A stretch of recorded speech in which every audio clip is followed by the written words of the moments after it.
Hello प्यारे बच्चों, तो कैसे हो आप सब। बहुत बहुत स्वागत है आप सभी का आज की इस वीडियो में। और आज की ये एक स्पेशल और most demanded video class 9th का आपका जो सबसे इंपॉर्टेंट और हार्ड सब्जेक्ट है बच्चों, मैथमेटिक्स यानी कि गणित। इसी के एनुअल यानी कि फाइनल एग्जाम 2025-26 के लिए बहुत ज्यादा इंपॉर्टेंट वीडियो होने वाली है। जी हाँ बच्चों, क्योंकि जैसा कि आप सभी को पता है कि आने वाले 2-3 दिन में ही यानी कि 16 फरवरी 2026 को, चाहे आप मॉर्निंग शिफ्ट के बच्चे हों या फिर इवनिंग शिफ्ट के, आप सभी का 16 फरवरी को मैथ का जो फाइनल का एग्जाम है, एनुअल एग्जाम है, ये होने वाला है। ठीक है, अब 16 तारीख को पेपर है, तो इसी की तैयारी के लिए, इसी की प्रिपरेशन को और बेहतर बनाते हुए हम लोग अपना सबसे पहला और मोस्ट इंपॉर्टेंट जो सैंपल पेपर है ना बच्चों, इसी को सॉल्यूशन के साथ में डिस्कस कर रहे थे। तो ये वीडियो हमारे इसी सैंपल पेपर के पार्ट 2 की रहने वाली है। ठीक है, तो आ जाओ फटाफट से एक बार हम ये डिस्कशन करते हैं कि पार्ट 2 में हम क्या समझेंगे। बच्चों, पेपर के अंदर आपके 5 खंड और 38 प्रश्न होंगे। ठीक है, इससे पहले की जो हमारी पार्ट 1 की वीडियो थी, उसके अंदर हमने सेक्शन ए और बी यानी कि खंड का, जिसके अंदर आपके 18 एमसीक्यू और 2 आपके असर्शन रीजन वाले यानी कि 20 एमसीक्यू हमने डिस्कशन कर लिए थे। खंड खा के अंदर हमने अपने 2 नंबर के जो क्वेश्चंस थे, ये भी पूरे जो है ना डिस्कशन कर लिए थे। ठीक है, अब इस वीडियो के अंदर हम लोग डिस्कशन करेंगे बच्चों 3 मार्क्स के अपने क्वेश्चंस, 5 मार्क्स के अपने क्वेश्चंस और 4 मार्क्स के जो हमारे केस स्टडी वाले क्वेश्चंस हैं, इनके बारे में। ठीक है, और इसी तरीके से इंग्लिश मीडियम में है section A B C D E. ठीक है, ए बी तो हम पार्ट 1 में ऑलरेडी समझ चुके हैं, इस वीडियो में सी डी ई समझ लेंगे। ओके बच्चों, तो ये तो हो गया आपका पेपर का पैटर्न। अब एक चीज सुनो बड़े ध्यान से, इस वीडियो में, इस पेपर में हम जो भी 3 मार्क्स के क्वेश्चन डिस्कस करने वाले हैं, 5 नंबर के क्वेश्चन डिस्कस करने वाले हैं, जो भी हम क्वेश्चन डिस्कस करेंगे वो सारे के सारे क्वेश्चंस मोस्ट इंपॉर्टेंट हैं। सिलेक्टेड क्वेश्चन है बच्चों, रिपीटेड क्वेश्चंस हैं जो ऑलमोस्ट हर साल उसी टाइप से रिपीट होते हैं। तो इस बात की बहुत संभावना है बच्चों कि आपके एग्जाम के अंदर यहां से क्वेश्चन रिपीट हो सकता है। That's why I am telling you, video को बिल्कुल एंड तक जरूर देखिएगा, क्योंकि हम जो भी क्वेश्चन आपको समझाएंगे ना, वो सारे क्वेश्चन हिंदी मीडियम में तो हम आपको समझाते ही समझाते हैं, इंग्लिश मीडियम में भी हम आपको आंसर प्रोवाइड करवा देंगे। ठीक है, सो डोंट वरी, तैयारी अच्छी होगी। और हाँ, आपके एग्जाम से पहले हम आपको कम से भी कम 5+ मोस्ट इंपॉर्टेंट सैंपल पेपर करवाने वाले हैं बच्चों, सॉल्यूशन के साथ में कंप्लीटली। तो यहाँ पे जितने भी पेपर हैं उसकी एक प्लेलिस्ट मैंने यहाँ पे बना के ऐड कर दी है, तो आप वहां से जो भी आपका पेपर हो, वीडियो हो, अगर मिस हो गया हो तो आप वहां से जाके देख लेना। ठीक है, तो जल्दी से बताओ बच्चों, क्या अब आप तैयार हो सैंपल पेपर 1 के पार्ट 2 की वीडियो को समझने के लिए? जल्दी बोलो जल्दी। मैं तैयार हूं फुल एनर्जी के साथ में। और आप सभी बच्चों को वीडियो अच्छी लगती है तो वीडियो को लाइक जरूर करना, कमेंट में अपना फीडबैक दीजिएगा, अपने दोस्तों के साथ ज्यादा से ज्यादा शेयर कीजिएगा ताकि उन्हें भी पता चले, और चैनल को सब्सक्राइब करके बेल नोटिफिकेशन को ऑल पे सेट कर देना। ठीक है, तो चलो बच्चों शुरुआत करते हैं पार्ट 2 की वीडियो को। ओके, तो फाइनली बच्चों यहां पे आप देख सकते हैं आज की इस वीडियो का और इस पेपर का जो हमारा खंड नंबर आ है, ठीक है, जिसे हम सेक्शन ए भी बोल सकते हैं इंग्लिश में, ये ऑलरेडी आपको हमने समझा दिया है। ठीक है, इसके जितने भी आप यहाँ पे ये एमसीक्यू देख रहे हैं ना, सब के सब ऑलरेडी आपको मैंने बहुत अच्छे से सॉल्व करके समझा रखे हैं। ठीक है, चाहे आप यहाँ पे इसे हिंदी मीडियम में देख सकते हैं, ठीक है, और सेम ही क्वेश्चंस आप इंग्लिश मीडियम में भी आप यहाँ पे इजीली रीड आउट कर सकते हैं। ठीक है, सेम टू सेम क्वेश्चन आपको मैंने करवा रखे हैं, आपको मैं दिखा भी देता हूं। ये देखो, हिंदी में बहुत अच्छे से आपको सॉल्व करके समझा रखा है, इवन इंग्लिश मीडियम में भी। ठीक है, तो ये सारे क्वेश्चंस हैं जो कि ऑलरेडी आपको मैं समझा चुका हूं। इतना ही नहीं, आपको मैंने आपके जो सेक्शन नंबर बी के क्वेश्चन है ना, 2 नंबर वाले, ठीक है, जो 5 क्वेश्चन है, ये जितने भी आप यहाँ पे देख रहे हैं, सब के सब आपको बहुत अच्छे से सॉल्व करके समझाए हुए हैं। ठीक है, सेम ही क्वेश्चन आप इंग्लिश मीडियम में सेक्शन बी के यहां से देख सकते हैं। ये सारे के सारे वो क्वेश्चन है बच्चों जो ऑलरेडी आपको मैंने समझा रखे हैं। ठीक है, एग्जांपल के लिए आप देखो, आपको दिखा दूं, देखो ये 21 आपका क्वेश्चन है, कितना बढ़िया तरीके से स्टेप बाय स्टेप आपको मैंने आंसर बता रखे हैं, बिल्कुल इजी से इजी वे में, बहुत ही आसान तरीके से। ठीक है, और भी आप क्वेश्चंस को देख सकते हैं, ये रहे आपके। ठीक है, तो ऑलमोस्ट हमारा आधा पेपर हम सॉल्व कर चुके थे। अब हम इस वीडियो में सॉल्व करेंगे बच्चों अपने क्वेश्चन नंबर 26 से, यानी कि हमारा जो अगला खंड है ना, खंड नंबर 7 कह सकते हैं, या फिर आप इसे सेक्शन नंबर सी कह सकते हैं। अब इसमें कैसे क्वेश्चन है बच्चों, इसमें हमारे 3-3 नंबर के 6 क्वेश्चन है। तो चलो क्वेश्चन 26 से शुरुआत करेंगे। देखिए क्या कहा गया है, इसमें हमें हर का परिमेयकरण करना है, यानी कि 1/9 प्लस √5 प्लस में √6, इसके हर का हमें परिमेयकरण करना है। तो इंग्लिश में देखेंगे रैशनलाइज दी, ये क्या नाम है, डायनोमीटर, ठीक है, ये हमें इसका करना है। तो चलो सॉल्व करते हैं अच्छे तरीके से बच्चों। देखिए हर का परिमेयकरण करना है जो कि हमारे ये दिया गया है ना। तो सबसे पहले स्टेप नंबर 1, इसमें क्या आएगा, हर के संकेतन को सरल करने के लिए संयुग्म से इसका गुणा करेंगे, ठीक है। यानी कि हर जो हमारा ये दिया गया ना, ये नीचे वाला हर होता है ना। तो 9 प्लस √5 √6 ये हमारा हर है, इसका संयुग्म क्या होगा, माइनस में, है ना। जब भी दूसरी साइड जाएगा तो माइनस में हो जाएगा ना। तो इसीलिए 1 में हमारी इक्विटेशन, इनटू में क्या हो जाएगा, इनटू में जो हमारा ये संयुग्म निकला है ना, इसी को हम इनटू कर देंगे, क्योंकि ये 1 में है तो इसीलिए इसकी ऊपर और नीचे दोनों तरफ इसकी गुणा होगी, है ना। तो यहां से देख लेंगे ये 9 माइनस √5 माइनस में √6 इस तरीके से होगा। अब आएगा बच्चों चरण नंबर 2। अब जो हमारे हर हैं, ये जितने भी हर आपको दिख रहे हैं ना, ये जितने भी हर हैं, अब हम इनका गुणा करेंगे, ठीक है। गुणा करेंगे तो हम कैसे लिख सकते हैं इसको, ब्रैकेट में लिख देंगे इस तरीके से, है ना, एक प्लस में और एक माइनस में हो जाएगा। अब हम इसको गुणा करेंगे, ठीक है।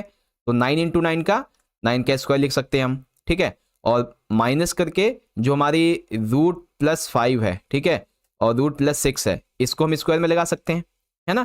माइनस करके लिख देंगे ना, माइनस करके, तो इसको हम प्लस में लिख देंगे। तो 9 की स्क्वायर 81, √5 का स्क्वायर कितना हो जाएगा बच्चों, 5, √6 का स्क्वायर 6, और फिर √2 मतलब 2 × √2 तो 30 हो जाएगा, है ना, इस तरीके से। तो 80 माइनस में 11, क्योंकि ब्रैकेट खुलेगा ना तो प्लस माइनस माइनस हो गया, और ये माइनस में √60, है ना, इस तरीके से। तो 70 माइनस में √2 30 आपका ये आंसर यहाँ पे निकलेगा। ये हो गया। यहां तक आपको समझ में आया कि नहीं, समझ में आ गया। अब बारी आएगी इसके अंतिम चरण की। अब अंतिम चरण में जो हमारा युग्म था और जो हमारा आंसर निकला अभी तक, उसको हम डिवाइड कर देंगे, ठीक है। अब डिवाइड कैसे काटेंगे इसको, तो इसीलिए हम परिमेय रूप इस तरीके से इसको लिख देंगे। अंतिम उत्तर क्या हो जाएगा परिमेय रूप का, ये आपका आंसर निकलेगा। तो जो हमारा क्वेश्चन था अभी, ठीक है, ये जब हम इसके हर का परिमेयकरण करेंगे तो क्या होगा, ये आंसर आपका निकलेगा बच्चों, ओके, इस तरीके से। अब सेम यही क्वेश्चन इंग्लिश मीडियम में अगर आप देखेंगे तो ये आपका यहाँ पे क्वेश्चन है, रैशनलाइज डायनोमीटर, एंड ये आपका क्वेश्चन का आंसर इजीली आप देख सकते हैं, ठीक है। मल्टीप्लाई करेंगे डायनोमीटर का यहाँ पे इजीली, और मल्टीप्लाई कैसे करना है सारी चीजें लिखी हुई हैं, आप पढ़ सकते हैं, ओके बच्चों। फाइनल आंसर जो है आपका इस तरीके से निकलेगा। चलिए अगला क्वेश्चन देखते हैं। क्वेश्चन नंबर है हमारा 27। काफी अच्छा प्रश्न है बच्चों, ओके। तो चलिए बच्चों क्वेश्चन 26 तो आपको समझ में आ गया होगा। अब हम 27 की बात करते हैं बच्चों। ये जो 27 का ये वाला क्वेश्चन है ना, इसकी प्रैक्टिस आप खुद से करिए, ठीक है। आपको मैं इसके अथवा वाला क्वेश्चन करवाता हूं, क्योंकि ऐसा क्वेश्चन आपको एग्जाम में फंसा देगा। इसीलिए देखो, दिए गए चित्र में ए बी और सी डी, ठीक है, ये ए बी जो है ये समानांतर है सी डी के, ठीक है। ई एफ लंबवत है सी डी, ठीक है। तो ई एफ लंबवत है सी और डी, ठीक है, सी और डी पे, ठीक है। कोण जीईडी 126 डिग्री है, यानी कि जीईडी ये जो कोण है आपका ये वाला, ये कितना है 126 डिग्री। कोण एजीई, कोण जीईएफ, कोण एफईजी ज्ञात कीजिए, ठीक है। तो हमें इसमें क्या क्या ज्ञात करना है, पहले एजीई निकालना है, एजी, ठीक है, एजीई ये कितना है, देखो ध्यान से सुन लो, ये इतना, ये कितना है, पहले ये निकालेंगे, फिर जीईएफ निकालना है, तो ये और ये कितना है ये निकालना है, फिर एफ जी ई, ठीक है, एफ जी, ठीक है, एफ जी ई ये कितना ये निकालना है, ठीक है। तो चलो एक एक करके निकालते अच्छे तरीके से। तो देखो, यदि ए बी लंबवत है सी डी के, और मतलब समानांतर है, और ई एफ लंबवत है सी डी पर, तो जीईडी हमें इतना दिया गया, ये तीन चीजें हमें निकालनी है। तो बड़े ध्यान से समझें, पहले तो ये समझो, ए बी समानांतर किसके हैं, सी डी के, ठीक है। ई एफ किस पे लंबवत है, सी डी पे, यानी कि ई एफ और सी डी पर लंबवत है, ठीक है। जीईडी कितना है 126 डिग्री। निकालना क्या है, ये तीन चीजें। चलिए पहले निकालेंगे एजीई को, ठीक है। कोण एजीई जो हमारा ये वाला है बच्चों, सबसे पहले हम निकालेंगे इसको, ए जी और ई, सबसे पहले हम ये वाला निकालेंगे। चलो निकालते हैं बच्चों। तो देखो, क्योंकि ए बी और सी डी समानांतर रेखा है और ई एफ इनको काटने वाली रेखा है, तो इसीलिए कोण ए G E G E D का पूरक कोण होगा, यानी कि सप्लीमेंट्री एंगल्स होंगे। दैट्स वाई कोण ए जी ई, ठीक है, निकालने के लिए 180 माइनस में जीईडी कर देंगे। तो जीईडी कितना दे रखा है हमारा 126 डिग्री है। तो 180 माइनस में 126 डिग्री कितना हो जाएगा 54। तो लीजिए हमारा एक तो निकल गया, ए जी ई कितना निकलेगा बच्चों, ए जी ई हमारे कितना निकल गया 50 कितना था ये भी 54 डिग्री। ठीक है, कितना निकला ये वाला, ये निकला हमारा 54 डिग्री। ओके, चलो दूसरा वाला सॉल्व करो। कोण जीईएफ निकालना है, ठीक है, क्योंकि ईएफ सीडी पर लंबवत है। ठीक है, जो ये हमारा ईएफ है ना, ये वाला है ना, ये किस पे लंबवत है बच्चों, सीडी भी लंबवत है ना, सीडी पे लंबवत है, इसीलिए जीईएफ कितना होगा 90 डिग्री होगा। तो जीईएफ, ठीक है, दूसरा में क्या निकालना था, जीईएफ निकालना था ना बच्चों। तो जीईएफ है ना, ये जो है आपका जीईएफ, ये कितना निकलेगा 90 डिग्री, कितना हो जाएगा 90 डिग्री। ओके, फिर बच्चों अब हम निकालेंगे एफ जी ई। ठीक है, तो त्रिभुज जीईएफ में तीनों कोणों का योग 180 डिग्री होता है, तो इसीलिए A G E G E F और F E G equal to 180 है ना। तो ए जी ई कितना निकला था अभी हमारा 54, जी ई एफ 90, तो एफ ई जी, तो सिंपल सी बात है, इन दोनों को प्लस कर देंगे, ये इस साइड आ जाएगा, तो 180 माइनस में 144 है ना, तो कितना हो जाएगा 36। तो इस तरीके से ए जी ई 54 होगा, जी ई एफ 90 और एफ जी ई 36 होगा। ठीक है, तो इस तरीके से आपके सारे आंसर यहाँ पे निकल के आ जाएंगे। यहाँ पे जो हमारा ये है एफ जी ई कितना निकला है, ये वाला 36, कितना 36 डिग्री। ओके, सेम यही क्वेश्चन इंग्लिश मीडियम में आपका यहाँ पे रहेगा, इसकी प्रैक्टिस आप खुद से कीजिएगा। If the given figure, if A B समानांतर है सी डी के, ई एफ लंबवत है सी डी, तो हमें जी ई डी 126 दिया गया है, तो ए G E G E F और एफ जी ई ये निकालना है इसके हिसाब से। ठीक है, तो आंसर देखेंगे बच्चों, ये आपका आंसर है। पहले तो हमें अपने डेटा को समझना होगा, फिर हमें फाइंड करना पहले ए जी ई फाइंड करेंगे तो हमारा ये निकलेगा बच्चों कितना 54 डिग्री, और जी ई एफ तो ये निकलेगा 90 डिग्री, और एफ जी ई निकालेंगे तो ये निकलेगा आपका 36 डिग्री। आंसर आपका ये निकलेगा। ठीक है बच्चों, बहुत ही सिंपल सा कॉन्सेप्ट है, मे भी आप समझ गए होंगे। चलिए आप देखते हैं क्वेश्चन नंबर 28 को। काफी अच्छा प्रश्न है, ध्यान से देखिएगा। एक त्रिभुजाकार भूखंड की भुजाएं 3, 5, 7 अनुपात में, एक त्रिभुजाकार कोई भूखंड है, उसकी भुजाएं 3, 5, 7 अनुपात में है, और इसका परिमाप है 300 मीटर। तो इसका जो एरिया है, जो इसका क्षेत्रफल है, वो कितना होगा, ये हमें यहाँ पे निकालना है बच्चों। ठीक है, तो वो क्षेत्रफल क्या होगा निकालना है। चलो निकालते क्षेत्रफल को। देखो क्वेश्चन में क्या दिया गया है, एक त्रिभुजाकार भूखंड की भुजाएं है 3, 5, 7 के अनुपात में, परिमाप 300 मीटर, निकालना क्या क्षेत्रफल। तो देखो बच्चों, सबसे पहले हम भुजाओं की लंबाई ज्ञात करेंगे, क्योंकि अनुपात में तो इसकी लंबाई पता नहीं चल रही है, तो पहले हम इन लंबाई निकालेंगे। तो भुजाओं का अनुपात कितना है 3, 5, 7, तो हम ये मान लेते हैं कि जो कुल अनुपात का मान है वो x है। ठीक है, कुल अनुपात का मान x है। तो यहाँ पे देखो, तो 3x प्लस में 5x प्लस में 7x, और परिमाप कितना है बच्चों हमारा 300 मीटर, तो यहाँ पे 300 आ गया। इन सभी को प्लस कर देंगे तो 15x इक्वल टू 30। ठीक है, अब हम इस तरीके इसको ऐसे लिखेंगे, x इक्वल टू 30 अपॉन में 15, ये से कट जाएगा, 15 दूनी 30, ठीक है, ये आ जाएगा 20। तो x बराबर में कितना आ गया बच्चों 20 आ गया हमारा। ठीक है, अब हम जो हमारे ये अनुपात है उसमें इसको रख देंगे, है ना। तो हम अपनी तीनों भुजा निकालेंगे पहले, यानी कि जो लंबाई है वो निकालेंगे, ए बी और सी। तो 3x यानी कि 3 × 20 है ना, अनुपात में दे रखा है ना 3, 5, 7, तो इसके लिए पहले 3x इसको निकालेंगे, तो 3x 20 यानी कि 60 मीटर। एक हमारी क्या भुजा निकल गई 60 मीटर। 5x में मतलब जो हमारा दूसरा अनुपात दिया जाए ना, दूसरी भुजा 5, तो 5x 5 × 20 यानी कि 100 मीटर, ये हमारी निकल गई दूसरी भुजा। फिर सी आएगा बच्चों आपका यहाँ पे, जो कि है 7x यानी कि तीसरी भुजा है आपकी, तो 7 × 20 140 मीटर। ठीक है, तो तीसरी भुजा आपकी निकल गई। इसको जोड़ के देखिएगा, याद रखिएगा जब आप ये भुजा निकाल लेना तो जोड़ के देख लेना ये 300 आता है कि नहीं। तो हम देखेंगे 140 और 100 240 प्लस में 60 300 हो गया। अगर इसमें डिफरेंस आ रहा है ना, यानी कि आपका ये आंसर गलत है। अगर इसमें एक संख्या का भी डिफरेंस आ रहा है ना, मान लीजिए ये आपका 61 आ जाता है, ठीक है, और परिमाप आपका 301 बनता है, तो समझ लीजिए आपकी कोई ना कोई भुजा जो है वो गलत निकली है, ठीक है। तो इसलिए इसको मैच कर लेना पहले कि परिमाप के इक्वल में आता है कि नहीं आता है, ठीक है, याद रखना इस बात को। चलो अब हम निकालेंगे बच्चों अर्ध परिमाप यानी कि सेमी पैरामीटर। तो इसको निकालने का फॉर्मूला क्या होता है, एस यानी कि semi perimeter equal to A plus B plus C बटे में 2, ठीक है। क्योंकि देखो परिमाप हम निकालेंगे, वैसे तो अगर हम देखा जाए परिमाप तो ऐसे निकाल सकते हैं कि 300 परिमाप है उसका आधा कर दिया, लेकिन हमें दिखाना भी तो पड़ेगा ना, ठीक है। तो यहाँ पे क्या हो जाएगा, एस इक्वल टू जो हमारी भुजाएं हैं 60 प्लस में 100 प्लस में 140 अपॉन में 2 यानी कि 300 बटे में 2 150। अर्ध परिमाप क्या निकला बच्चों हमारा 150। अब हम निकालेंगे बच्चों हीरोन का सूत्र लगा के इसका क्षेत्रफल।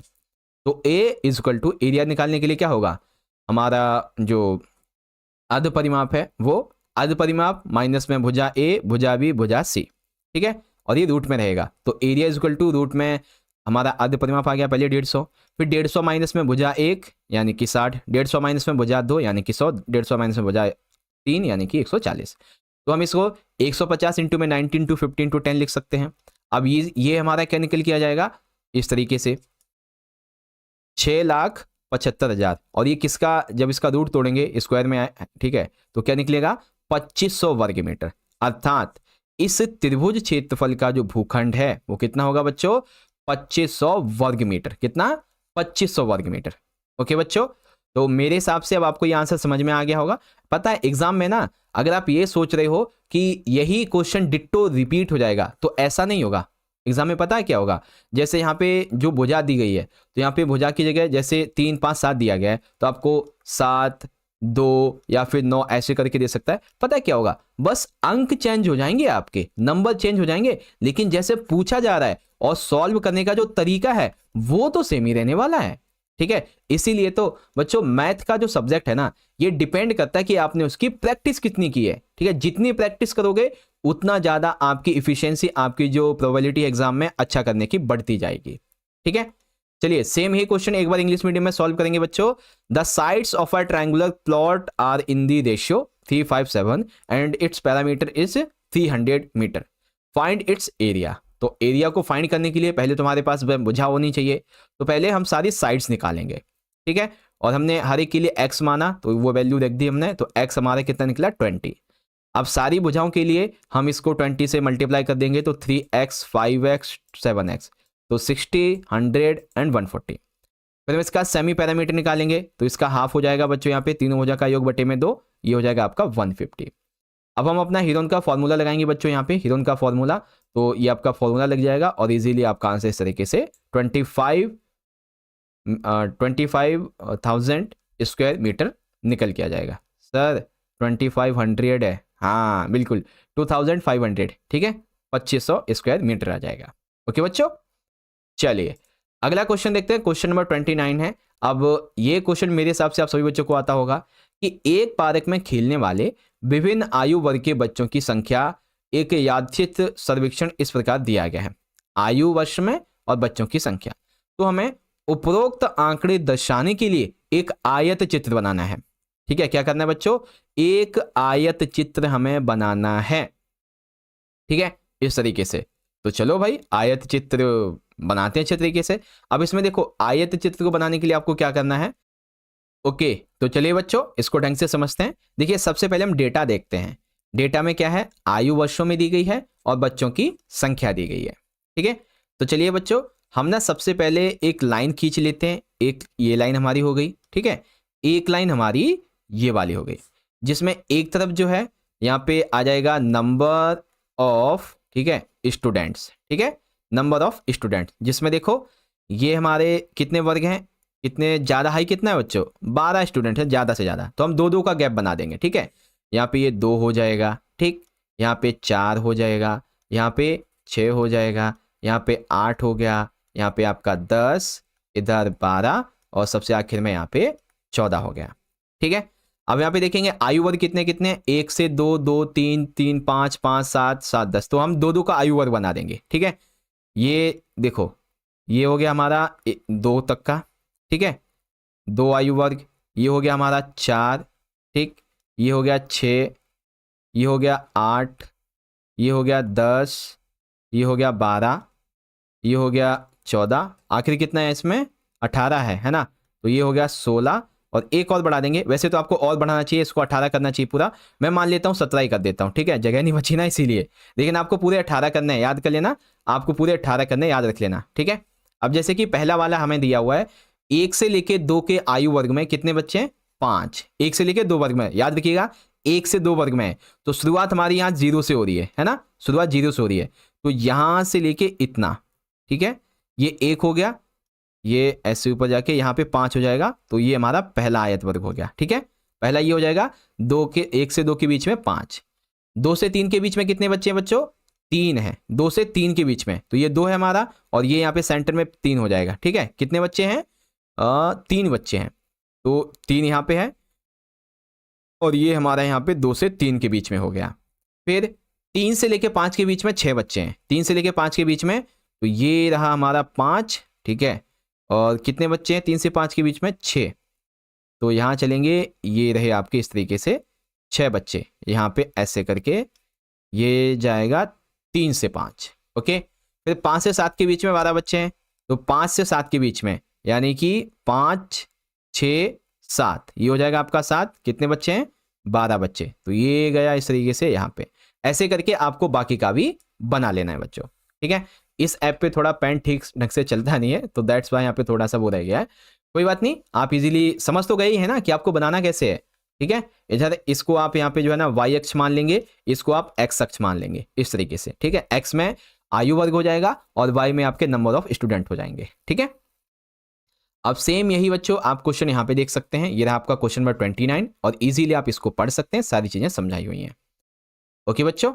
चलिए, तो ये देख सकते हैं बच्चों, x अक्ष पे आप आयु वर्ग ले सकते हैं, y अक्ष पे बच्चों की संख्या ले सकते हैं, x अक्ष पर आयु वर्ग, y अक्ष पे बच्चों की संख्या लिखें, प्रत्येक आयु वर्ग के लिए आयत बनाएं जिसकी ऊंचाई दी गई बच्चों की संख्या के बराबर हो, है ना, इस तरीके से कुछ चीजें हैं, आप देख सकते हैं इजीली।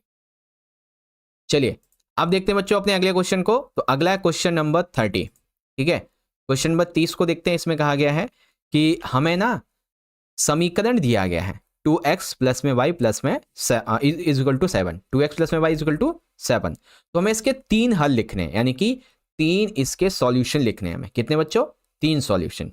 चलो इसके 3 सॉल्यूशन लिखते हैं बच्चों। देखो समीकरण के 3 हल, 2x प्लस में y इज इक्वल टू 7, दिया गया समीकरण हमारा ये है, इससे y के लिए हल निकालते हैं, इससे क्या करेंगे हम y के लिए हल निकालेंगे, है ना। तो देखो बच्चों यहाँ पे बहुत ही सिंपल तरीके से मैंने आपको समझा दिया, बहुत ही सिंपल तरीके से। हमारा जो समीकरण है वो क्या है 2x प्लस में y इज इक्वल टू 7, ठीक है। तो यहाँ पे हम क्या करेंगे बच्चों, यहाँ पे हम y के लिए हल निकालते हैं, ठीक है, y हमारा अकेला मान है ना इसीलिए। तो देखो यहाँ पे x का मान जब हम 0 रखेंगे, ठीक है, x का मान जब हम 0 रखेंगे और y जो हमारा कुछ इस तरीके से होगा, y का मान 7 माइनस में 2x, तो जब हम 0 का मान x का मान 0 रखेंगे तो क्या हो जाएगा बच्चों 7 माइनस में 2 ब्रैकेट में 0, क्योंकि x है ना तो उसकी वैल्यू 0 रखी तो क्या आ गया 7, तो x का मान 0 आया, ठीक है, और ये आ गया y का मान 7 आया, ठीक है। फिर बच्चों हम x का मान जब 2 रखेंगे, याद रखिएगा 0 2 4 6 वही आपको रखनी है, ठीक है। तो 7 माइनस में 2 ब्रैकेट में 2, यानी कि 2 इंटू 2 6 हो जाएगा, 7 माइनस में क्या नाम 2 इंटू 2 4 हो जाएगा, और 7 माइनस में 4 यानी कि 3 आ जाएगा। तो इस तरीके से 2 और 3, फिर है 4, ठीक है, x का मान 4 रखेंगे तो 7 माइनस में 2 इंटू 4 यानी कि 4 इंटू 2 8 हो जाएगा माइनस का, और ये 7 माइनस में -8 कितना हो गया माइनस का 1, है ना, तो 4 माइनस का 1। इसी तरीके से आप इसको जितना बड़ा करना चाहें 6 रख सकते हैं, 8 रख सकते हैं, 10 रख सकते हैं, इसके कई सारे हल निकल आएंगे। तो ये मैंने 3 तो आपको इजीली बता दिए हैं, ठीक है। तो ऐसे करके आप इसके हल निकाल सकते हो। याद रखिएगा आपको x का मान निकालना है y को एक साइड लाने के बाद, ओके बच्चों, तो आप समझ गए ना अच्छे तरीके से। सेम यही क्वेश्चन बच्चों एक बार इंग्लिश मीडियम के बच्चे यहां से देख लीजिए कि write 3 solution for each of the following equations 2x plus में 2x plus y is equal to 7, इसके लिए हमें निकालना है। तो देख लीजिए बच्चों ये रहा आपका आंसर, इजीली आप यहां से पढ़ भी सकते हैं, सारी चीजें लिखी हुई हैं, ठीक है। चलो अब है हमारा अगला क्वेश्चन, क्वेश्चन नंबर 31। एक सेकेंड, ये रहा देखो बच्चों, इंग्लिश मीडियम के लिए, यहां से देख सकते हैं आप, ठीक है। अब देखते हैं अगले क्वेश्चन को। तो 31 क्या कहता है कि सरल कीजिए x plus y plus z का स्क्वायर माइनस में x माइनस वाई माइनस में z का स्क्वायर। इसे हमें सरल करना है, बहुत ही सिंपल तरीके से इसे हमें सिंप्लीफाई करना है बेसिकली, ठीक है, इस इक्वेशन को। तो चलिए सिंप्लीफाई करते हैं, पहले हिंदी में फिर इंग्लिश में। तो समीकरण हमें ये दिया गया है ना। पहचाने कि यह दो वर्गों का अंतर है। कौन सा दो वर्गों का अंतर? जैसा कि हमें पता है कि ए स्क्वायर माइनस में बी स्क्वायर इक्वल टू क्या होता है, ए माइनस बी ए प्लस बी, ठीक है। यहाँ पे ए क्या है बच्चों, यहाँ पे ए हमारा पहला वाला इक्वेशन है x plus y plus z, B हमारा है एक्स माइनस में वाई माइनस में जेड। तो अब हम सूत्र का प्रयोग करेंगे, ठीक है। ए स्क्वायर बी स्क्वायर क्या होता है, ए स्क्वायर बी स्क्वायर प्लस में 2ab, है ना। तो ए स्क्वायर यानी कि हमारा ये वाला आ गया, है ना, एक्स प्लस वाई प्लस का स्क्वायर, इसको हम इस तरीके से लिख देंगे और फिर हमारा हम इसे इस तरीके से इनटू करेंगे, है ना। ये हो गया हमारा। अब हम पहले कोष्टक को हल करेंगे, पहले ये वाला जो है ना हमारा, इस वाले को हल करेंगे, ठीक है। तो कैसे निकालेंगे, एक्स प्लस वाई प्लस में जेड माइनस में एक्स माइनस वाई माइनस में जेड, ठीक है। तो अब इसमें हम क्या क्या जोड़ देंगे, एक्स, ठीक है, ये निकल आएगा, y ये निकल आएगा और z ये निकल आएगा प्लस के, और ये निकल आएगा। तो इसमें से आप देखेंगे तो x और ये वाला क्या नाम है, x ये माइनस में हो जाएगा, y और y निकल के आ जाएगा 2y, z और z निकल के आ जाएगा 2z। क्योंकि याद रखिएगा प्लस हो रहा है, मल्टीप्लाई नहीं हो रहा है, मल्टीप्लाई होता तो स्क्वायर में चला जाता है, प्लस हुआ है इसलिए 2z और 2y आया है, ठीक है। अब दूसरे वाले कोष्टक को हल करेंगे जो हमारा ये वाला था। तो सेम वही फॉर्मूला यहाँ पे भी आएगा, लेकिन अब इसमें क्या है बच्चों, माइनस में है ना। यहाँ पे ये माइनस में साइन था ना, ये यहाँ पे हमारा प्लस वाला साइन है, तो इसीलिए x, ठीक है, x और प्लस में ये हो जाएगा, तो ये हो गया हमारा 2x। अब y प्लस में है और माइनस में y है तो 0 हो गया, कुछ भी लिखने की जरूरत नहीं है। z प्लस में z माइनस में तो भी कोई लिखने की जरूरत नहीं है, ये माइनस हो गया, तो ये बचा 2x। अब अंतिम उत्तर कैसे लिखेंगे बच्चों, तो पहली इक्वेशन ये निकल के आ गई हमारी 2y प्लस में 2z इंटू करेंगे इसका 2x से, जो हमारा ये वाला निकला था, ठीक है। तो क्या हो जाएगा 4x ब्रैकेट में y प्लस में z। तो अंतिम उत्तर क्या हो जाएगा, सिंप्लीफाई कर देंगे तो 4x ब्रैकेट में y प्लस z, ये आपका आंसर निकल के आ जाएगा बच्चों, ठीक है। तो हमारा समीकरण कुछ इस तरीके से सॉल्व होगा। अब सेम यही क्वेश्चन इंग्लिश मीडियम में अगर आप इसको सिंप्लीफाई करेंगे तो हमें अपना ये फॉर्मूला यहाँ पे यूज करना है, ए स्क्वायर बी स्क्वायर वाला, ठीक है। तो सेम उसी तरीके से इक्वेशन में हम इसे भरेंगे, है ना। तो पहले इस तरीके से लिखेंगे, फिर इस तरीके से, फिर हम ब्रैकेट्स को जो ना इसको खोलेंगे। तो पहले ब्रैकेट को सॉल्व करेंगे तो हमारा निकलेगा 2y प्लस में जेड एक्स, सॉरी 2z निकलेगा क्योंकि x तो माइनस हो गया ना यहाँ पे, ये वाला x माइनस हो गया। सेकंड ब्रैकेट को खोलेंगे तो इसमें क्या होगा, इसमें हमारा x और x 2x हो जाएगा, बाकी y से y माइनस हो जाएगा, z से z माइनस हो जाएगा, इस तरीके से, ठीक है। अभी हमारी इक्वेशन आ जाएगी तो हम इसको मल्टीप्लाई कर देंगे तो 4x निकल आएगा और प्लस में yz, तो इस तरीके से 4x ब्रैकेट में yz आ जाएगा, ठीक है, प्लस में yz। ओके बच्चों, ओके। तो फाइनली प्यारे बच्चों अब हम इस पेपर के अगले सेक्शन नंबर डी को डिस्कस करेंगे, यानी कि चौथा खंड हमारा, जिसमें 5 नंबर के 4 क्वेश्चन है। सेम ही इंग्लिश मीडियम है, सेक्शन डी आपका ये है बच्चों, जो कि 4 क्वेश्चन हैं इसमें 5 नंबर के। चलिए पहला क्वेश्चन देखते हैं बच्चों। इसमें ना जब हमें a का मान √7 माइनस 6 अपॉन में √7 प्लस में 6 दिया है, और b का मान हमें √7 प्लस में 6 और √7 माइनस में 6 दिया हुआ है, तो आपको a स्क्वायर प्लस में b स्क्वायर प्लस में ab ये निकालना है। यानी कि आपको इसका स्क्वायर निकालना है, a का b का स्क्वायर निकालना है और इनका मल्टीप्लाई निकालना है, ab निकालना है, ठीक है। काफी डिफिकल्ट क्वेश्चन होने वाला है बच्चों ये। If a the value of this and v the value of this, तो आपको फाइंड करनी है वैल्यू इस तरीके से, a square plus b square plus में ab। चलो बच्चों सॉल्व करते हैं अच्छे तरीके से, काफी इसमें दिमाग लगने वाला है, तो बड़े ध्यान से समझिएगा, ठीक है। तो देखो a का मान हमें ये दे दिया गया है, निकालना हमें ये है। तो बच्चों सबसे पहले हम a और b का गुणनफल निकालेंगे, तो a इंटू b, ठीक है। तो a हमारा दिया है √7 माइनस में 6 अपॉन में √7 प्लस में 6, है ना, और b हमें दिया गया ये वाला। तो यह है सद्विपद गुणनखंड यानी कि कंजक्टिव प्रॉपर्टी के अनुसार होगा। कैसे? इसमें a इंटू बी जब हम करेंगे, ठीक है, तो जो हमारे मान ऊपर वाले हैं इनकी ऊपर गुणा हो जाएगी और नीचे वाले की नीचे गुणा हो जाएगी। चूंकि x माइनस में y और x प्लस वाई कितना होता है? एक्स स्क्वायर माइनस में वाई स्क्वायर होता है। इसीलिए यहाँ पे 7 7 रूट हो जाएगा तो 7 आ जाएगा, 6 और 6 रूट होगा तो माइनस में 6 आ जाएगा, ठीक है। और फिर 7 और 7 ये वाला रूट होगा तो 7 आ जाएगा, और ये 6 और ये 6 रूट होगा तो आपका ये 6 आ जाएगा। तो 1/1 यानी कि ये टोटल 1 निकलेगा, ठीक है। अब हम फॉर्मूला लगाएंगे बच्चों अपना ए स्क्वायर प्लस में वी स्क्वायर का। हम जानते हैं कि ए स्क्वायर प्लस वी स्क्वायर कितना होता है? ए प्लस वी का होल स्क्वायर माइनस में 2ab। तो पहले ए प्लस बी निकाल लेते हैं, ठीक है। पहले हम ए प्लस बी निकाल लेते हैं। तो जो हमें दिया गया इक्वेशन उसको हम प्लस कर देंगे।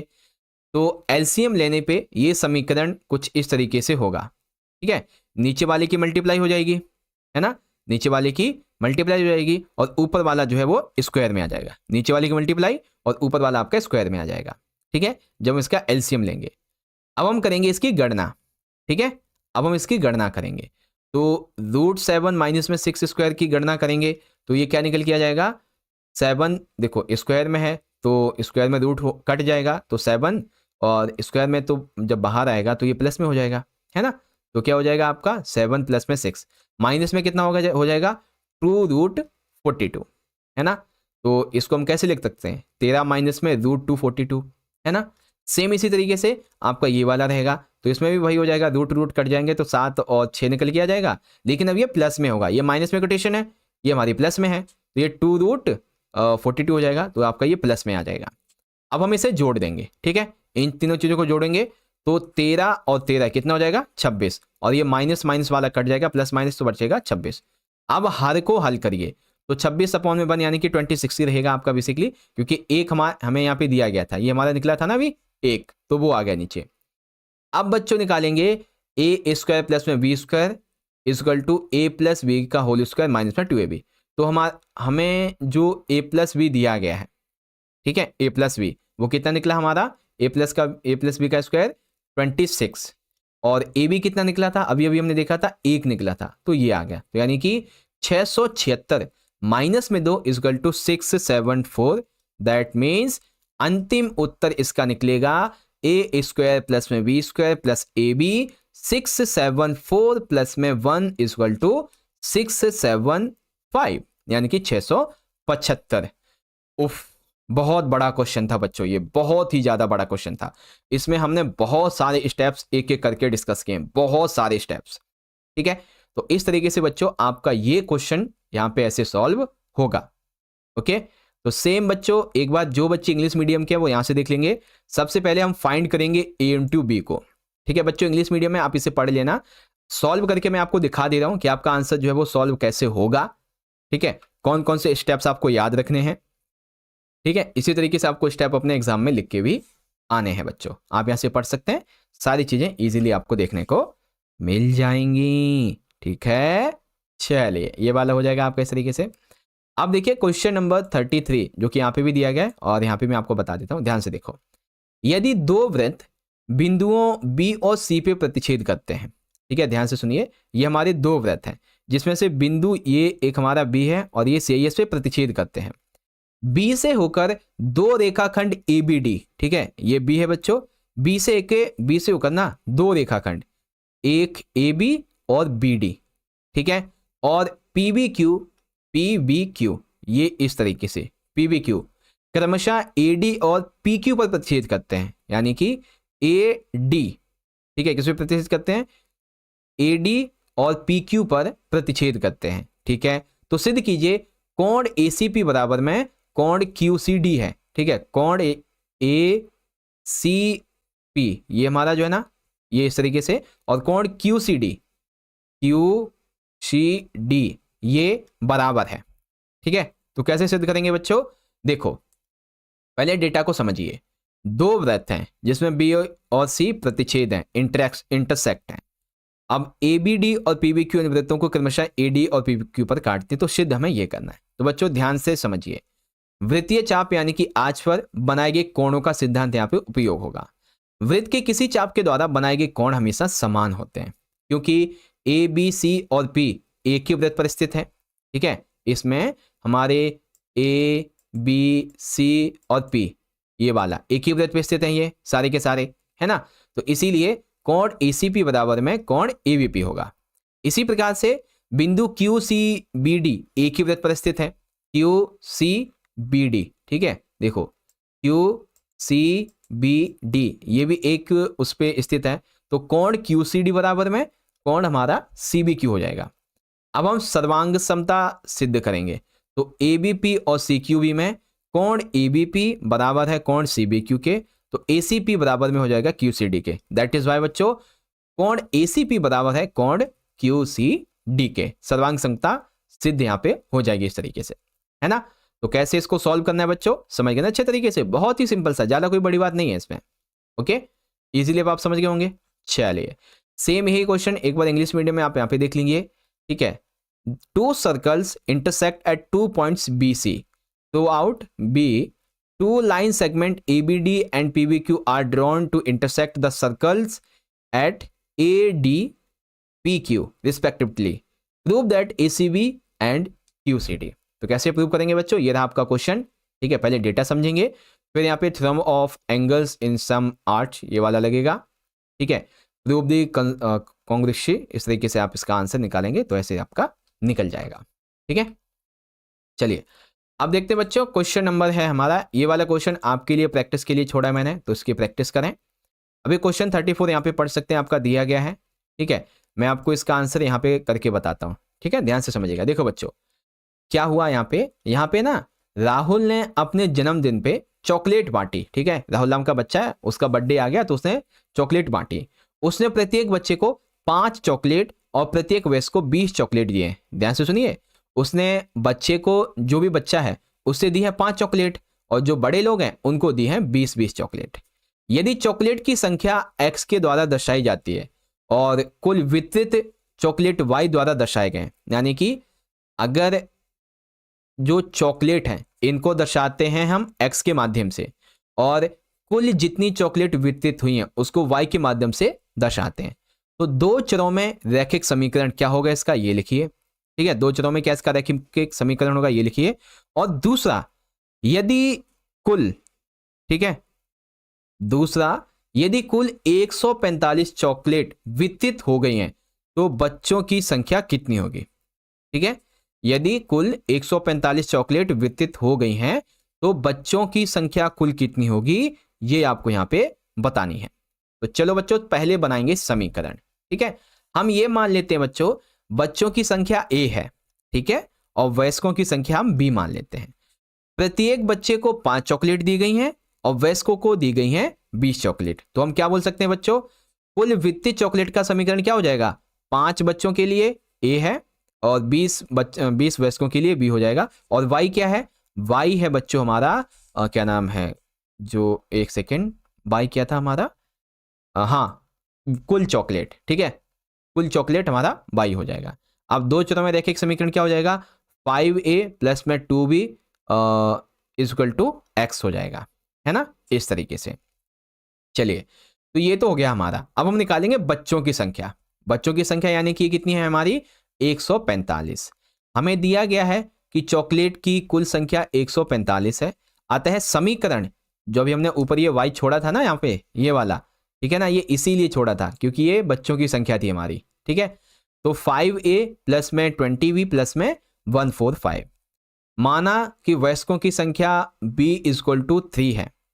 हम मान लेते हैं वयस्कों की संख्या b इक्वल टू 3 है, तब 5a प्लस में 20 ब्रैकेट में 3 आ जाएगा b का मान, तो यहाँ पे 45, तो यानी कि 5a प्लस में 60, ठीक है, 5a प्लस में 60 और ये हो जाएगा 145। तो 5a माइनस 25 हो जाएगा क्योंकि हम 60 को उधर लेके आएंगे तो माइनस हो जाएगा। तो बस 17 को 5 से, मतलब 85 को 5 से डिवाइड करेंगे तो a माइनस में 17 आ जाएगा। तो बच्चों की संख्या कितनी हो गई, 17। और यदि वयस्क 3 हो, एग्जाम्पल के लिए अगर वयस्क 3 है ना, अगर वयस्क 3 है तो बच्चों की संख्या कितनी होगी बच्चों, 17, ठीक है। हम मान लेते हैं ना कि बच्चों की जो वयस्क हैं उनकी संख्या 3 है तो बच्चे कितने होंगे, 17 होंगे। और ये बदल जाएगा, अगर आप वयस्कों की संख्या 4 या 5 कर देंगे तो बच्चों की संख्या बदल जाएगी, है ना, लेकिन हमें सही आंसर इसके 3 के हिसाब से लगता है तो मैंने 3 ही लिया है। ओके, इस तरीके से। अब सेम यही क्वेश्चन आप इंग्लिश मीडियम में यहाँ पे देख सकते हैं बच्चों, ये आपका क्वेश्चन है पूरा का पूरा, ठीक है। और इसका आंसर कैसे करना है, तो ये रहा आपका इसका आंसर, आप इसके आंसर को भी इजीली यहाँ से पढ़ सकते हैं, ठीक है। ओके, सो फाइनली हमारा ये क्वेश्चन भी हो गया। अब ये अथवा वाला क्वेश्चन आपकी प्रैक्टिस के लिए इसको करिएगा। अब बच्चों हमारा यहाँ पे अगला क्वेश्चन नंबर 35, कक्षा 9 के विद्यार्थियों के द्वारा बालिका शिक्षा को लेकर अभियान चलाया गया। 9वीं के छात्र हैं, इन्होंने बालिका शिक्षा को लेकर अभियान चलाया। छात्रों ने रैली के लिए x-5 पंक्तियां और 3x-4 स्तंभ बनाए हैं, ठीक है। रैली के लिए पंक्तियां बनाई हैं x-5 और स्तंभ बनाए हैं 3x-4। विद्यार्थियों के कुल संख्या को बहुपद में लिखिए। विद्यार्थियों की कुल संख्या जितनी होगी उससे आपको बहुपद के रूप में यहाँ पे बताना है। तो चलो बहुपद के रूप में लिखते हैं इसको। तो देखो बच्चों, रैली के लिए कौन सी पंक्तियां, x-5 स्तंभ हमारे ये वाले, है ना। तो हमें बहुपद यानी कि पॉलिनोमियल निकालने हैं, ठीक है, पॉलिनोमियल निकालने हैं। तो चलो बच्चों देखो, प्रत्येक पंक्ति में कितने हैं, 3x-4 स्तंभ है। कुल पंक्तियां हमारी कितनी है, x-5 है, ठीक है। ये हमारे स्तंभ है और ये पंक्तियां हैं। अतः विद्यार्थियों की संख्या कितनी होगी, टोटल स्टूडेंट्स रॉ इंटू जो कॉलम्स हैं, ठीक है, यानी कि स्तंभ इंटू पंक्तियां। तो रॉ हमारी कितनी है बच्चों, रॉ x-5 है, कॉलम कितने हैं, x-4 है, 3x-4 यानी कि स्तंभ। तो अब इसको हम सॉल्व करेंगे, है ना। तो सॉल्व करेंगे तो कैसे होगा बच्चों, पहले गुणनफल यानी कि मल्टीप्लाई करेंगे। तो x-5 इंटू 3x-4, तो पहले x से इसकी गुणा करेंगे, ठीक है। तो x इंटू 3x कितना हो जाएगा, 3x का स्क्वायर, x माइनस में x इंटू -4, ठीक है, यानी कि इसकी गुणा इसके भी इसमें भी होगी, इसकी एक सेकेंड, फिर इसकी गुणा इसमें भी होगी, है ना। अब गुणा करेंगे -5 से, तो -5 इंटू 3x कितना जाएगा, माइनस का 15x, -5 इंटू ब्रैकेट में -4 कितना हो जाएगा, ये हो जाएगा आपका प्लस का 20, माइनस माइनस इंटू होता है तो प्लस में आ जाता है ना। तो अब हमारे पास में क्या क्या निकल के आएगा, 3x² प्लस में 4x, जब हमने x से मल्टीप्लाई किया, जब हमने -5 से मल्टीप्लाई किया तो 5 -15x एंड प्लस में 20 निकल के आ गया। अब सभी पदों को जोड़ देंगे तो 3x² माइनस में 4x माइनस में 15x प्लस में 20, तो क्या निकलेगा, 3x² माइनस में 19x और प्लस में 20। अब विद्यार्थियों की कुल संख्या का बहुपद क्या होगा, 3x² माइनस में 19x प्लस में 20, ये आपका बहुपद में आंसर निकल आएगा बच्चों, ठीक है। इस तरीके से आप इसका आंसर लिखेंगे। ओके बच्चों, चलिए ये हो गया आपका यहाँ पे अच्छे तरीके से। अब एक सेकेंड, अच्छा एक बार इंग्लिश मीडियम में भी तो दिखाओ सर। ये रहा बच्चों आपका क्वेश्चन, ठीक है। इंग्लिश मीडियम में आप यहाँ से पढ़ सकते हैं बच्चों, ठीक है। सारी चीजें लिखी हुई हैं हमारे पास में। रॉ का दिया गया x-5, कॉलम के लिए 3x-4 दिया गया है, ठीक है।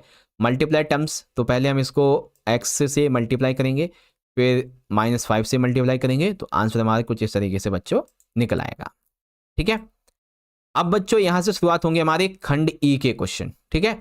खंड ई यानी कि केस आधारित प्रश्न वाले, ओके। खंड ई यानी कि केस आधारित प्रश्नों के, okay, case study based question, okay, easily आप देख सकते हैं बच्चों। अब यहाँ पे मैं आपको सेक्शन ई के जितने भी क्वेश्चन ये दिखा दे रहा हूँ, ठीक है। आप सारे बच्चे वीडियो को पॉज करके इनके क्वेश्चन को आंसर को पढ़ लेना अच्छे से, ठीक है। मैं आपको क्वेश्चन दिखा देता हूँ और क्वेश्चन का आंसर क्या रहने वाला है दिखा देता हूँ, क्योंकि पता है आपको ये वीडियो ना मैं तकरीबन अभी आप देखेंगे सुबह के ना 3 बज के, ठीक है, 3:50 हो चुके हैं सुबह के, ठीक है, तब ये बना रहा हूँ। और वीडियो ये आपको रात में तकरीबन 8 साढ़े 8 बजे मिलेगी, क्योंकि बहुत और भी वीडियोस में अपलोड करनी है, 9वीं की, 8वीं की, 11वीं की, दैट इज़ वाई, ठीक है। तो आप सभी बच्चे इन क्वेश्चंस को अच्छे से पढ़ लीजिएगा, ठीक है, क्योंकि अभी साइंस की लाइव क्लास लेनी है मुझे, दैट इज़ वाई। तो आप सारे बच्चे इन क्वेश्चन को पढ़ सकते हैं, ठीक है। मैंने हर एक क्वेश्चन का आंसर यहाँ पे लिखा हुआ है इजीली, ठीक है। आप सब, आपको ना मैं सारे क्वेश्चन के आंसर यहाँ पे छोटे करके दिखा देता हूँ, ठीक है। ये देखो इंग्लिश में देख लेंगे बच्चों, ये आपके क्वेश्चंस हैं, ओके, आप इसको पढ़ लीजिएगा। फिर यहाँ पे हमारा ये वाला क्वेश्चन था 37 सांची के महान स्तूप के बारे में, ये आपके सारे क्वेश्चंस दिए गए हैं। क्वेश्चन का आंसर कैसे निकालना है बच्चों, पहले वाले का आंसर आप देखेंगे तो कुछ इस तरीके से निकलेगा आपका, ठीक। दूसरे वाले का आंसर देखेंगे तो कुछ इस तरीके से निकलेगा आपका, है ना। क्वेश्चन ये है, आंसर आपका ये निकल के आ जाएगा। और ये रहा आपका तीसरे वाले का आंसर इस तरीके से। तो फिर यहाँ पे देखेंगे इंग्लिश मीडियम में the great stupa of Sanchi, तो ये रहा, आप इजीली पढ़ सकते हैं बच्चों, ठीक है। यहाँ पे भी आप देख सकते हैं ये तीनों क्वेश्चन हैं आपके, तीनों क्वेश्चन के जो आंसर हैं कुछ इस तरीके से आपको यहाँ पे निकालने को मिलेंगे, ठीक है। और ये रहा आपका तीसरा वाला। अब सबसे आखिरी क्वेश्चन देखते हैं बच्चों, 28वां। एक सरकारी भवन में एक त्रिभुजाकार बगीचा, ये रहा बच्चों इस तरीके से। इसके ये 3 क्वेश्चन है बच्चों, इन तीनों क्वेश्चन के आपको आंसर निकालने हैं, ओके। और ये रहे, देखो पहले क्वेश्चन का आंसर आपका ये आएगा, दूसरे क्वेश्चन का आंसर आपका जो है वो ये आ जाएगा, ठीक।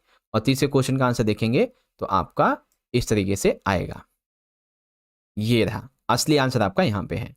सेम यही क्वेश्चन बच्चों इंग्लिश मीडियम में आप देखेंगे तो ये रहा आपका triangular garden in a government building, तो कैसे करके है ये भी आप यहाँ पे देख सकते हैं बच्चों, ओके। ये रहे सारे के सारे पॉइंट आप यहाँ से रीड आउट कर सकते हैं, तीसरा वाला भी। और फाइनली अब आपका ये जो पॉइंट है वो यहाँ पे पूरा हो जाता है बच्चों, ओके। तो इस तरह से प्यारे बच्चों आप सभी ने मेरे साथ मिलकर आज की इस वीडियो में क्लास 9th के अपने मैथ के एनुअल यानी कि फाइनल एग्जाम 2025-26 के लिए एक मोस्ट इंपॉर्टेंट जो हमारा सैंपल पेपर 1 है, इसके पार्ट 2 को अब यहाँ पे पूरा कर लिया है, ठीक है। आई होप आप सभी को जो सैंपल पेपर है इसके जितने भी क्वेश्चन है, जो भी सॉल्यूशन है, अच्छे से आपको समझ में आ चुका होगा। एक बार कमेंट में सारे बच्चे बता देना जल्दी से कि आपको समझ में आया है नहीं, ठीक है, ताकि मुझे भी तो पता चले भाई कि हम जो मेहनत कर रहे हैं आपके लिए, ठीक है, क्या आपको उससे हेल्प मिल रही है। क्योंकि देखो भाई हम तो अपनी तरफ से ना 100 आउट ऑफ 100 यहाँ पे प्रयास कर रहे हैं आपकी प्रिपरेशन को अच्छा बनाने के लिए, ठीक है। तो कमेंट में जरूर बताना। बाकी आप सभी बच्चों को वीडियो अच्छी लगी है तो वीडियो को लाइक करके आप हमारा मोटिवेशन बढ़ा सकते हैं, कमेंट करेंगे तो और अच्छा लगेगा। और चैनल पे पहली बार आगे हो आप सभी, ठीक है, तो आपने क्या करना है, चैनल को सब्सक्राइब करके बेल नोटिफिकेशन को ऑल पे सेट कर देना, ठीक है। बाकी आप चाहें तो हमें इंस्टाग्राम पे फॉलो कर सकते हैं जो कि फ्री है, ठीक है, हम वहाँ पे भी कनेक्ट हो जाएंगे फिर। तो चलो बच्चों अब आपसे मिलते हैं अगली वीडियो में अगले सैंपल पेपर नंबर 2 की वीडियो के साथ। तब तक के लिए पढ़ते रहिए, ख्याल रखिए अपना, अच्छे से तैयारी कीजिए। बहुत बहुत धन्यवाद। जय हिंद, जय भारत, वंदे मातरम।